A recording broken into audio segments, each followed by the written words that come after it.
par rapport ak les relations avec les maires ak les difficultés auxquelles nous sommes souvent confrontés bon les difficultés moom du ñàkk difficultés yi moom bon dafay am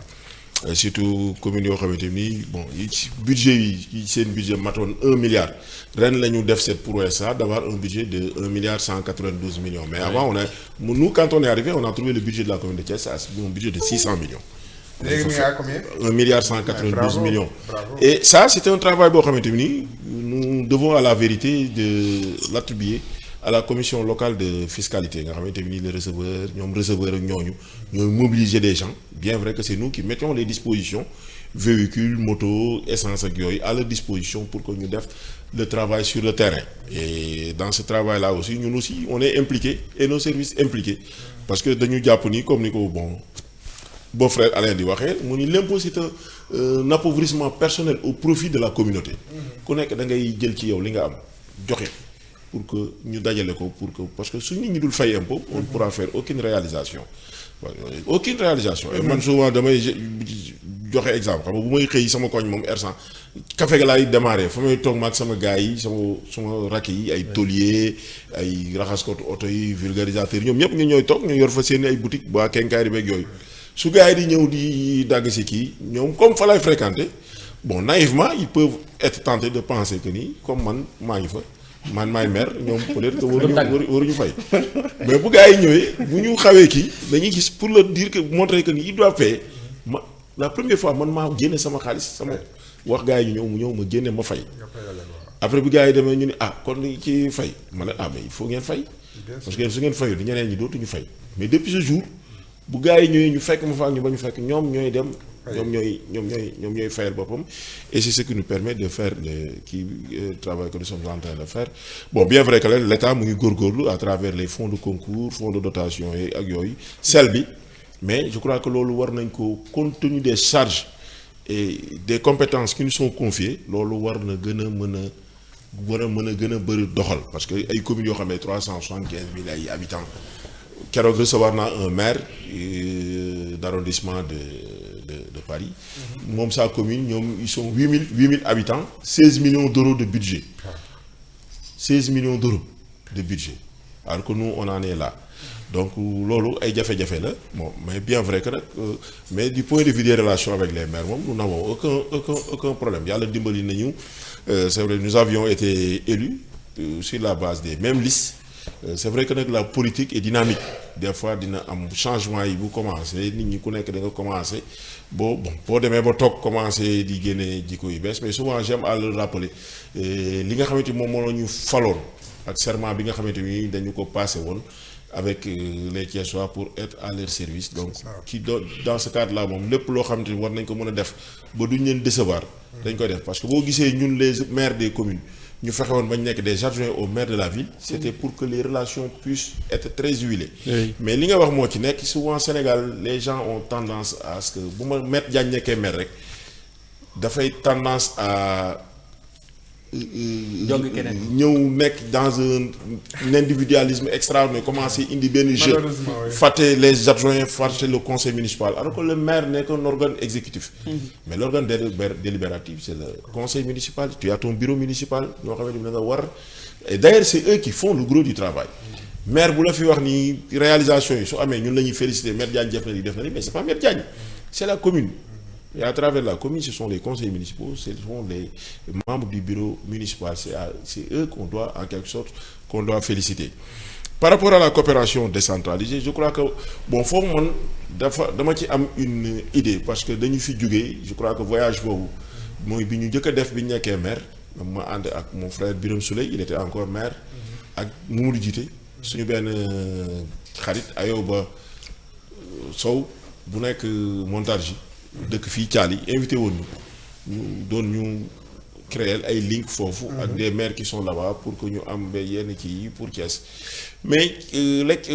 expérience bi ma fa jëlee dama gis ni tubaab yi léegi ñoom ci seen bopp les maires des communes là ñoom ñoo ñu gën a sonn parce que su ngeen di échanger da ngay gis à chaque fois c'est le mot bon ils veulent nous soutirer des sous moom mooy génn quoi ñoom dañuy jàpp ni dans leur tête ñun dañu ñëw mel ni kuy yalwaan si alors que c'est pas ça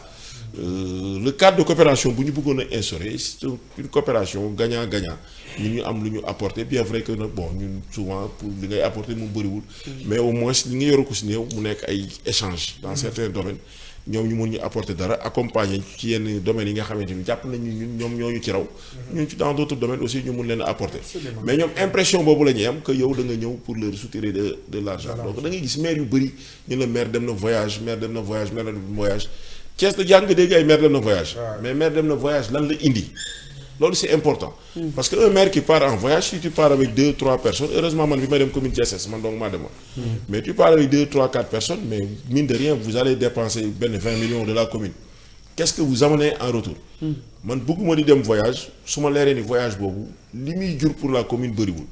heureusement pour ñun voyage bi ñu fi demoon li ñu indi ça nous avait permis c'est du matériel médical neuf d'équiper nos postes de santé. On a aussi une coopération avec la ville de Burlington dans l'état de Vermont aux États-Unis temps yële passé booy xool sama page Facebook di nga gis nii parce que foofu c'est une ville militaire ñi ko jiite c'est des militaires avec un général de la garde nationale le général Knight jot nañu def ay 6 à 5 séances de travail et dans les jours à venir c'est une coopération qui porte dans des domaines comme l'éducation la santé parce que war nañu may ay kii yu bees tax ay ambulance ak ay corbillard et la santé mais aussi l'environnement ñoom ci loolu la ñuy gën a yëngu te ñëw nañ fii mois passé donc ñu ngi approfondir cette coopération là pour xool lan la mën a jural la commune de Thiès Est. amul forum bu maire yu Thiès Est. bon waaw si on envisage bon bien c'est vrai que am na ay quelques couacs nag yu ñu war a régler mais on envisage d'organiser un forum au mois de mai avec un pré-forum à Paris pour capter ay rencontrer ay investisseurs aussi bien africains sénégalais tubaab pour ñu kii bon mais ñu ngi ci en principe ça doit avoir lieu le 4 avril ñu ngi ci tractation yi mais xam nga tubaab bi moom léegi seen réew yi dugg fa même pour nous autres maires parfois c'est extrêmement difficile pour nga dem on t'exige surtout toute une paperasserie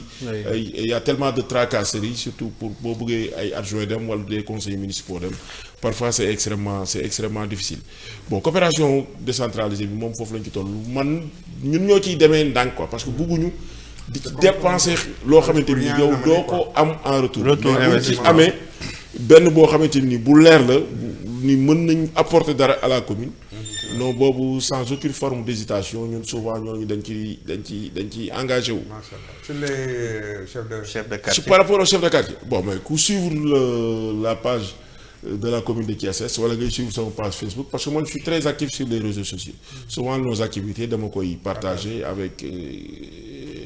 nos administrés pour pouvoir avoir leur retour di nga gis ci commune bu Thiès Est les délégués de quartier sont très intéressés par rapport à ce que nous faisons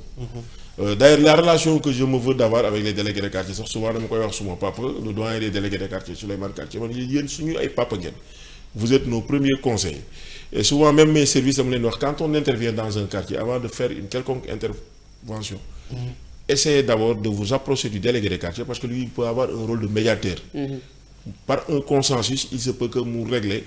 loo xamante ni yéen su ngeen ñëwee ak la force publique xëy na ni ngeen koy bëgg a régler du demee noonu et les délégués de quartier am na yeneen rôle yu ñuy jouer foofu parce que souvent am na des cas sociaux qui sont dans les quartiers des problèmes qui sont dans les quartiers au niveau des établissements scolaires ak yeneen ñoom ñoo ko daan def bien vrai que nag bon léegi nag xam naa dina leen wàññeeku parce que nous sommes en train de monter des conseils de quartier dans tous les quartiers des conseils de quartier avec des commissions sécurité surtout pour lutter contre l'insécurité commission santé commission éducation pour que nit ñi di intéressé wu ci li xew ci seen quartier yi boo demee encore une fois quartier bi mel ni Cité Lamy sans avoir le conseil de quartier les éco-quartiers les ASC ak yooyu ñoo doon organiser wu de manière spontanée di régler yenn questions yi mais léegi comme ils ont un conseil de quartier je crois que bon mën nañu jaarale mbir yi ci conseil de quartier bien vrai que conseil de quartier ko ñu ñëw Moustapha bi rek il paraît que amoon na ay quelques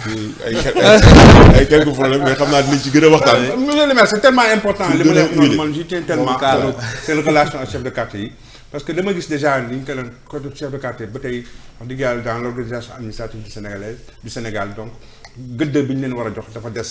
te man dama yàgg compter ci maires yi les maires clairvoyants pour mën a xam importance de ces gens-là parce que ba léegi chef de quartier ñu ngi koy def benn genre poste traditionnel maanaam mag lay doon wala quelque fois sax ci kër ga lay benn famille lay nekk. non Moustapha ne me démentira pas xam nga chef de quartier li ngay wax noonu. C'est un délégataire de pouvoir. des pouvoirs d'ailleurs du maire. et booy xool ñaari nit Sénégal ngay dem seen kër fekk fa drapeau président de la République ak délégué de quartier même chez le maire y a pas de drapeau donc c'est pour montrer l'importance du rôle du délégué de quartier et ñun suñu commune. délégué de quartier bi dañ ko jox cër bien vrai qu'on aurait aimé avoir plus de moyens pour gën leen dooleel. maanaam créer leen un bureau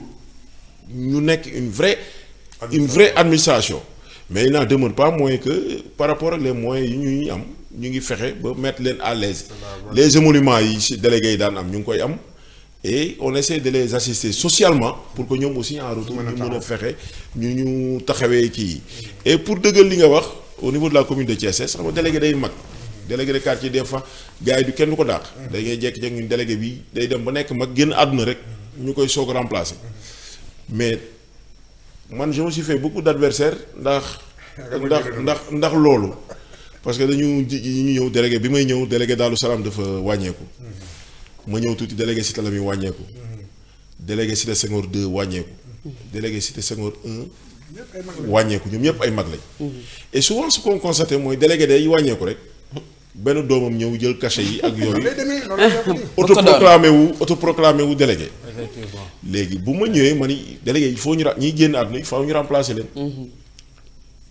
mais bu ñu leen di remplacer man damay def de la discrimination négative à l'endroit de la famille du délégué. parce que dama bugguma message bi mu mel ni poste délégué bi poste. c'est héréditaire. ma bu ma ñëwee bu amee quelqu'un d'autre qui peut assurer la charge de délégué de quartier. doomu délégué de quartier bi dama koy écarter. malheureusement nag doomu délégué de quartier yi fa nekkoon ñoom bon duñ ko comprendre noonu dañuy jàpp ni xëy na rek leen a contre et parfois même booy xool ñoom dañ koy mën a sax am na ñoo xam ne nañ ko mën a doxal boo xam ne doxal baax la mais boo leen fa confirmer du nekk message bu baax. pour askan wi donc délégué de il n'est pas dit que cette maison la famille Diagne laa rek ñoom ñoo waroon nekk délégué de quartier ci koñ bi. délégué de quartier bi mën na n'importe qui peut être délégué de quartier et dans notre commune man su ma amoon jigéen. yu taxaw yu bëgg a nekk délégué de quartier. moi je les aurais favorisé au détriment des hommes. sànq ñu yaa ngi aborder question bi je crois que Fatou wax na ko yow nga ñëwaat wax ci problème foncier. et bon souvent dama dul xam spécifiquement de quoi ça retourne. parce que dans notre commune des fois nga jékki-jékki dégg mais xam nga souvent dooy fonctionner ci ay rumeurs mais bon moi je me veux d'être comme ça. Bon, il y a le cas de Sampaté 2. Balabé 2. Oui, le CM de Balabé 2 qui a fait un tollé parce que y a am na ñu génn ñenn ñi dëkk ci quartier ba. Pourquoi ça tarde à être effectif am na benn occupation anarchique jàpp nañu ci ñenn ñi nga xam ne ñoo doon génne xibaar yooyu. donc ça et là y a le cas aussi angle Meul construction ba ñu bëgg a def ci benn place bu nekk foofu ça a fait un peu de bruit ci yenn yi peut-être foofu la gars yi di wax. bon xam nga tamit si dëkkal Xaadim aussi si la bokk si ginnaaw les manguiers yi. xam nga Sénégal souvent nit ñi. depuis que avec le développement de la presse. nit ñi dañuy jékki-jékki rek et souvent nos amis de la presse aussi bon en fait ñoom it dañ ci am une responsabilité. parce que je crois que le principe du contradictoire c'est un principe boo xamante bi élémentaire pour un juriste comme man. loolu moom c'est un principe boo xam ne dañoo koy jàngale bu benn mbir xewee. il faut avoir les versions sinon rek tu risques d'être induit en erreur. xam nga Thiès dafa am ñoo xam ne dañ fi yàgg. xam nga maa ngi lay wax ni la sëñ Saliou dama bokk ak moom ay xeex yu bari à Thiès man yàlla daf ma dimbali bu ma nekkee xale ba léegi. ci ay foyers socio-éducatifs am ay 13 ans ci laa ci nekk ba tey ma am 46 ans. xeex façon yooyu yëpp nekk naa ko di président foyer CM lycée président amical ay fac droit di xeex nekk ci presse bi nekk secrétaire général du syndicat travail de la justice xeex ak ay ministre façon ministre de la justice bu nekk xeex na ñoom nekk ci politique bi nekk Thiès di xeex ci wàllu suuf bi. di xeex je me souviens bi EDK di installé wu à Grande Sanding ñoom sëñ Saliou di ko xeex man dëkkuma Grande Sanding de R100 laa dëkk mais maa ngi woon ci xeex ba. bi Jakarta yi di soog a ñëw Thiès en 2013 ñu ni Jakarta yi li ñu def Kaolack lañ nar a def Thiès dañoo nar a rey Thiès waaye ba ñu jeex duñu fi Jakarta du fi daw boobu Balde Omar Mamadou Balde mi nekkoon gouverneur Thiès moo nekkoon préfet. ñoo def marche def mémorandum yóbbu ko boobu Thiès waaye bëri ñu ngi naan xoolal gars yi ñoom foo leen fekk rek ñuy contesté boobu lii xew ci Jakarta yi tey nii gouvernement bi bëgg ko régler mënu ko régler boobu lii lañ doon xeex te loolu c'était en 2013. donc pour te dire que souvent nit ñi dañ lay gis ngay dem duñ la xam. ñu bëgg la jaar fenn c'est-à-dire que man chantage du ma ci joué. lay napp quoi. xam nga balaa bi dee gis naa bi ñu fa demee def reportage gis naa benn pas du ko neex wax na ko. njëkk na ñëw ni moom bi mu ñëwee sama bureau wax naa ko lii ba pare mu ni bu ma gisoon du ma xam mu ni maire bi bu ko gisoon sax du ma ko xam. effectivement te mu ni ñëw na sama bureau. il a dit ça. xam nga pour te dire que cette contradiction c'est-à-dire que nit day jug pour chercher à te nuire. de manière gratuite. nee na sax proposer nga leen pour fi ñu def seet bi ñu bari nga fa def ci avancé. jox leen feneen. non xam nga waxuma proposé wu ma leen loolu de xam nga ñoom problème bi ñuy réglé lu man problème bi fi laa ko fekk bi may falu maire dañoo ñëw ñu def saytu. def suñu audit xool li fi nekk ak li fi nekkul. scène bi dañu prévoir espace bi pour scène bi. mais ñu ñëw fekk ay nit ñu jaay leen ci ay terrain ci biir scène bi. effectivement ba ñoom ñu def ci ay fondation xam nga dañuy on part du principe que nul n'est censé ignorer la loi. ñenn ñi tabax nañ beaucoup mais dans un pays comme le Sénégal où la majeure partie des populations sont des illettrés. xam nga benn mécanicien buy jóg di daanu di taaba di dajale 100 000 50 000 200 000 ba am xaalisam mu gis nit ñëw ni ko comme Sénégal ni ñu amoon avant 64 rek ni ñu doon def que ni tool yi suñuy toolu maam la. fii ñun ñoo ko moom nii lañ ko daggee neen ni ko jaay na ko parce que ñiy jaayante foofu duñ la jox benn document. c'est comme si nga ñëw ni ma jaay naa la oto bi joxuma carte grise souvent loolu laa leen wax man leen bu la nit jaayee joxu la benn ak titre de propriété mooy kooku jaayu la mais malheureusement nit waa ñu joxe na xaalisam parce que ki ñu jéem a protéger ñun ki ñu ciy set. di kiy jaay de la personne véreuse là bi nga xam ne moo jël suuf su moomul surtout suufu domaine national. article 284 dafa wax ni suufu domaine national kenn mënu ko jaay ku ko jaay dañ la war a jàpp mais jaay na ko waa ji ba pare ba waa ji moom mu ñëw dajale taaba xaalisam tabax fa ba dëkk fa ak njabootam pas plus tard que ce matin am na benn mécanicien mu ñëw karma sama buntu kër amul émission bu may dem toog te gars yi ñoom duñu voté en direct monsieur le maire di jooy ay mag ni dañ fa nekk ñoom ak seeni doom mais waa koñ nee nañu du ngeen fa tabax seen doom yi mënuñu fa def sax toilette bu ñu bëggee def toilette bi gaanuwaay ci ginnaaw la ñuy dem gaanuwaay nga fekk fa situation boobu qu'est-ce qu'on va faire dañuy ñëw rek ñu ni gars yi vous êtes dans l'illégalité dem jëli un tracteur ñëw fekk waa ji li ñu def foofu bombardé xam nga en tant que maire il est de ma responsabilité moi je suis maire mais je suis un humain les gens qui yi def foofu xawma leen sax mais espace bi ñu bàyyi woon dafa ngand boo xamante ni j'ai dit que surtout que léegi les gens tabax yi ñuy tabax les constructions c'est des constructions qui se font à hauteur man yi am na ñun ñëw nañu. fekk nañ lii jot fee am ce qu'on va faire d'abord mooy dañuy def mur pour préserver li nga xam ne laalaguñu ko. li des léegi ñu jéem a xool li attribution yi ñu fa jot a def ñu loolu nan lañu ko régler c'est ce que je leur ai dit. mais je leur ai pas proposé ñu ne da ngeen di jóge fii ngeen dem feneen parce que man du ma far nit ci lu dul dëgg mais aussi nit da ngay def dara parce que tu es investi de l'autorité pour le faire. effectivement parce que pas bi Moustapha doon interroger yaa ngi ko dégg mu naan ma convoqué Sow ki muy wax daf koo convoqué kooku maire lay liggéeyee. moom de quel titre il se prévaut pour di am possibilité di convoquer qui que ce soit. toi tu n'es pas maire tu n'es pas commissaire de police tu n'es pas gouverneur dañuy abuser de leur pouvoir moi j'ai compris par la suite que xëy na c'est un parent du gouverneur. am na possibilité su envoyer message gouverneur tontu ko.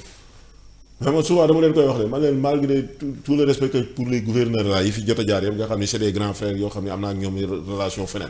man gouverneur faluma de gouverneur décret ko fi teg. àllarba mën nañu ko fee teggi. man décret teg ma fi de man population yi ñoo ma fal. xooluma lu neex benn nit. Xooluma ko c'est-à-dire que nit ñi ku ci nekk il faut nga xam yow lan mooy sa sañ-sañ lan nga man ak lan nga man. c'est important. mais da ngay gis ñoo xam dañuy jóg rek singali nit. parce que dëkk nekk nañ foofu il se croit investi de tous les pouvoirs lu ne ñu dugg ci xam nga et souvent la DSCOS aussi joue leur jeu. je l'ai dit au commandant de la DSCOS quand vous intervenez dans une commune par respect pour le maire de commune que nous sommes mais vous nous informez mais dañuy xam kenn DSCOS rek mu ñëw moom it ils font abus d'autorité alors que loolu di les gens laissent faire mais la DSCOS n'a pas la possibilité de venir de détruire des constructions sans une décision de justice. DSCOS amul doole boobu munu ko daf koy def nit ñi nag nit ñi di ko bàyyi mais su bis bu ko defee koo xamante ni ku xam la mais daf leen di poursuivre destruction d'une construction mënul nekk tant que tribunal ordonné ko tribunal mooy ordonné expulsion tribunal mooy ordonné la destruction DSCOS surveillance lañ ko wax DSCOS mën na saisir tribunal en tant que structure mais DSCOS mënul jël sur lui la libre initiative dem fekk ay population yu tabax rek nga ñëw yow di jël di ko toj boo ko defee ñoo xamante ni ñu xam lañ mais ñoom dañ koy attaquer donc ce problème qui est extrêmement complexe que nous sommes en train sur lequel nous sommes en train de travailler pour régulariser ko et heureusement bi may ñëw fii sànq la ma le secrétaire municipal di envoyer une lettre une convocation bu le chef de centre def pour demain à 11h on va se retrouver au niveau des impôts et domaines avec tous les services concernés pour xool balaa bi dee nan la ñuy jéem a fexe ba régulariser ko parce que balaa bi dee dafa nekkoon mu nekk un lotissement de 96 mais la ca yokku moo extraordinaire parce que am na ñu fa nekk nii ñi wax nii naan dañuy ñële nañ fa jóg mais am na ñoo xamante ni daloo sampaate bi fi ndox bi war a jaar ñoom ñu nga fa tabax taxaw et ils pensent être dans la légalité pourtant ñun ñëwuñu rek jékki-jékki yëkkati leen parce qu'on était en train de négocier pour xool ba xam à Mbourkat amul foofu ay réserves yoo xam ne mën nañ leen fa jox pour que ñoom ñu bàyyi fee pour que ndox bi mën a jaar mais ña fa tabax amuñu autorisation de construire. amul fa kenn ko am autorisation de construire xam pour pouvoir disposer d'une autorisation de construire il faut avoir un titre la procédure d'autorisation de construire le maire intervient en dernier lieu dafay jaar urbanisme cadastre environnement services yooyu yëpp le dossier bi di jaar. D'accord ba en dernier lieu lay ñëw ci maire d'ailleurs la réforme bi am mooy bu maire bi yéexee signé sax le préfet mën na délivrer l'autorisation il y a personne à qui la mairie a délivré une autorisation de construire dégg naa leen ci reportage yi parce que affaire yooyu su amee gars yi dañuy jaxasoo dañ may envoyé affaire yi mais man damay seetaan rek ay réew lay jàpp nga noppi ku amul titre de propriété nan la ko maire di joxe autorisation de construire c'est vrai que ñoom dañuy gérer ay détails alors que nous maire ñun du ñu gérer ay détails ñun problème bi la ñuy jéem a xool nu ñu ko régler globalement parce que dafa am yeneen lotissement yi ñëw greffé wu ko ay borom tool yu nekkoon ci ginnaaw ku nekk lotissé nu la neex loolu lépp lañ bëgg jël nag incha allah avec les services des impôts et domaines ñu boole ko def ko en quelque sorte benn lotissement problème bi am angle mël c'est-à-dire que nit ñi des fois nit bu nekkul ci dëkk dañ koy wax ne nekkuloo ci dëkk population yooyu nekkoon foofu di kii nii man ñun nous sommes intervenus pour ñaan ci moom foofu parce que foofu c'est un titre foncier titre foncier la foofu. mais c'est un titre foncier. d'ailleurs wan na leen ko ñoom nee nañ foofu titre foncier. c'est un titre foncier ñun ñu négocier ak waa ji en tant que maire yi pour régler problème bi ni ko bi fa titre foncier bi di am ñooñu fa dëkk di kaas ni waa ji daf leen di fat dëkkuñu fa léegi on a négocié avec le gars mu bàyyil ñu 3 mètres foo xamante ni mbedd lay doon ci titre foncier am la koy bàyyi ñun ñu joxaat ko 2 mètres ci kanam pour mu mën li mu ñu bàyyil fee moom mu mën koo yokk ne on s'est réunis avec lui moi je me suis rendu nuitamment ñëw taxaw fa xool bi ma njëkkee yëg problème bi boobu xamoon ni am na autorisation de construire c'est moi qui signe les autorisations de construire mais mënuloo xam autorisation de construire yi ngay signé ma ñëw fekk fa ay suma ay papa ma nuyu leen ziar leen ñu waxtaan ma expliqué leen ma leen kon fii la coow li fii la affaire yooyu ma ko ñu convoqué lu waa ji mu ñëw ak le secrétaire municipal on a fait au moins 5 réunions di négocier ak moom ba mu bàyyi ñu mbedd 3 mètres sur son titre foncier parce que le titre foncier dafa mbëkk ci beneen kër gi bu jëlee li mu moom yëpp kenn du jaar foofu nit bu amee titre foncier expropriation pour cause d'utilité publique rek moo mën a nekk te boo ko exproprier da nga koy dédommager da nga koy jox feneen maire yi dañoo am titre foncier bu ñuy joxaat keneen ñaan ko négocier lañ mën pour l'intérêt des populations parce que population yi ñoom ñoo ñu fal ñun ñooy seen avocat mais booy défendre nit da nga koy défendre ci dëgg. c'est la même chose qui s'était passé à Fayou. fi ñuy wax Kër Naar ba. un titre foncier de l'église catholique. boo xam ne bi ko église catholique di am. xam nga ko xam église catholique xam ni église catholique ils sont très organisés. bi ko église catholique di am boobu les Fayou amagu fa. xam nga Fayou bi moomee yàggul. titre bi moo fa jiitu Fayou. maintenant Fayou bi ñëwee di noticer ils ont pas pris en compte le titre léegi tout. sama classe gi nga xam ni